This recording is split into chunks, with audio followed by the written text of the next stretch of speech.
안녕하세요. 부동산 논리정연의 이정연 소장입니다. 제가 되게 오랜만에 인사드리죠. 일단 목소리가 너무 작다고 해서 마이크를 새로 샀고요. 근데 이 마이크도 만약에 또 소리가 작게 나온다면 아마 마이크 문제가 아니고 저의 기계 조작 방법에 대해서 미스가 있는 것 같습니다. 하지만 양해를 부탁드릴게요. 한동안 제가 영상을 못 올렸어요.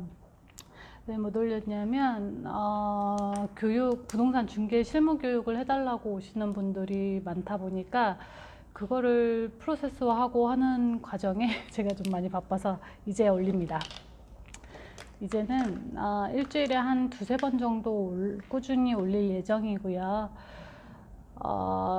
웬만하면 제가 쓴 칼럼을 위주로 무편집 영상을 찍도록 하겠습니다.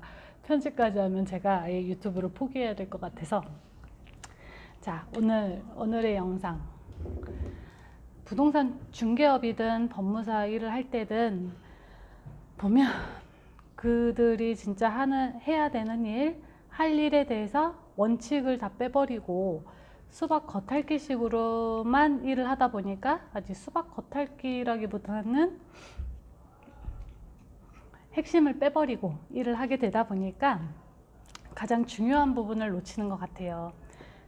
부동산 중개에서 어떤 핵심 노하우를 숙지하고 업무를 해야 될지에 대해서 이야기해 보도록 하겠습니다. 자, 부동산 중개업으로 고수입을 벌어들일 수 있는 핵심 노하우가 무엇이라고 생각하십니까?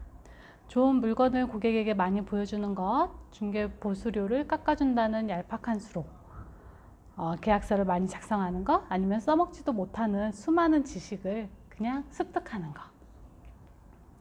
원칙으로 돌아가서 저희가 부동산 중개하는 것에 답을 찾아보겠습니다. 우리가 부동산 중개업은 무슨 일을 하는 직업이죠? 부동산 플러스 중개. 자, 부동산 플러스 중개라는 단어가 합쳐져서 우리는 부동산 중개업을 하고 있습니다.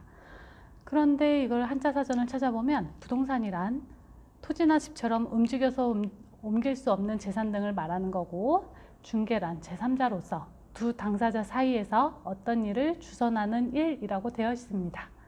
그렇다면 우리 업무는 토지나 집처럼 부동성이 강한 재산을 제3자로서 두 당사자 사이에서 어떤 일을 주선하는 것, 이것이 우리의 주된 업무라는 것에 답을 찾을 수 있습니다. 그러면 우리가 하는 일은 부동산이라는 물건을 두 당사자 사이에서 중개를 하는 거죠. 주재를 하는 거고, 그렇다면 부동산에 집중을 해야 될까요? 중개라는 거에 집중을 해야 될까요? 부동산도 집중을 해야 되는 부분 중에 하나이지만 제가 보는 부동산 중개에서의 시각은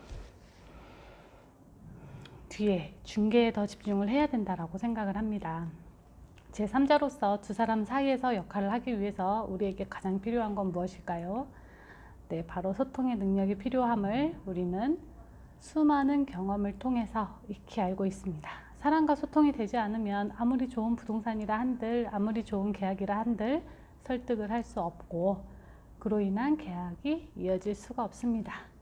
제가 부동산 중개 사무실을 운영하면서 저희 되게 많은 직원분들과 일을 할 때도 보면 고객과 소통이 가장 잘 되시는 분들이 큰 금액으로 매출도 많이 일어났었고, 실질적으로 소통이 아주 많은 부분을 차지해요. 근데 실질적인 우리가 중개 실무라고 공부를 할 때는 소통 부분이 많이 작고, 이론이나 실무 교육이라고는 하지만 이론을 많이 공부해요. 그러니까 부동산에 대해서. 그리고 뭐 경매, 공매 다 배우러 다니시는 분들이 있으시죠.